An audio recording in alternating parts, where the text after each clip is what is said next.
ഓണം അങ്ങ് എത്തി. പക്ഷേ ഷുഗറുകാർക്ക് മനസ്സിലൊരു പേടിയാ. ഈ 20 തരം കൂട്ടം സദ്യയുള്ള സാധനം ബാക്കിയുള്ളവർ കഴിക്കുമ്പോൾ നോക്കിയിരിക്കുന്നത് എങ്ങനെയാ? പക്ഷെ നിങ്ങൾക്കും കഴിക്കാം, ടെൻഷൻ അടിക്കണ്ട. ഞാൻ ഈ പറയുന്ന കാര്യങ്ങള് ഒന്ന് അടിമിട്ട് തെറ്റാണ്ട് സൂക്ഷിച്ചാൽ മാത്രം മതി.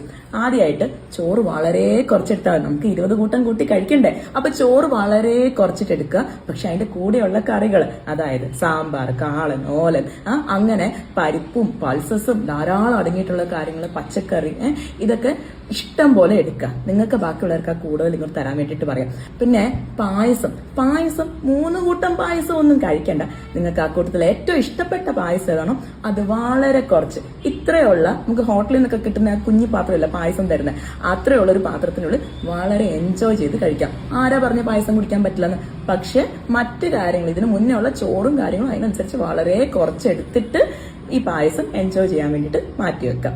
ഇത് കൂടാതെ 2 ഗോൾഡൻ ടിപ്പും കൂടെ ഞാൻ അതിന്റെ കൂടെ പറയണം.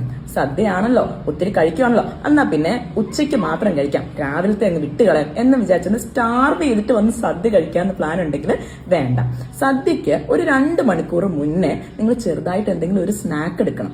അങ്ങനെ വരുമ്പോൾ നിങ്ങൾക്ക് ഒരുപാട് വലിച്ചു വാരി കഴിക്കാനുള്ള ഒരു ടെൻഡൻസി ഉണ്ടാവത്തുമില്ല. ഷുഗർ അധികം അങ്ങനെ അങ്ങ് സ്പൈക്ക് ചെയ്യത്തുമില്ല. പിന്നെ സദ്യ കഴിഞ്ഞ ഉടനെ കുറച്ചു നേരം കഴിഞ്ഞ് കഴിയുമ്പോൾ ഒന്ന് നോക്കുക ഷുഗർ എത്രയുണ്ട് എന്ന് ഒന്ന് മോണിറ്റർ ചെയ്യുന്നത് നല്ലതാണ്. സദ്യ കഴിഞ്ഞ് ഒരു 1/2 മണിക്കൂർ ഒന്ന് വിശ്രമിച്ചതിന് ശേഷം ഒരു വാക്കിന് പോവുക. ഒരു 20 മിനിറ്റ് ചെറിയ രീതിയിലുള്ള ഒരു വർക്കൗട്ടോ ചെറുതായിട്ട് ഒരു ബ്രിസ്ക് വാക്കോ അങ്ങനെ എന്തെങ്കിലും ഒന്ന് ചെയ്യുവാണെങ്കിൽ ആ ഷുഗർ സ്പൈക്ക് ഇങ്ങനെ അങ്ങ് പോകാണ്ട് നമുക്കൊന്ന് കൺട്രോൾ ചെയ്ത് നിർത്താം. അപ്പൊ എന്താ, ഈ ഓണം പൊളിക്കുമല്ലേ? ശരി, ഹാപ്പി ഓണം.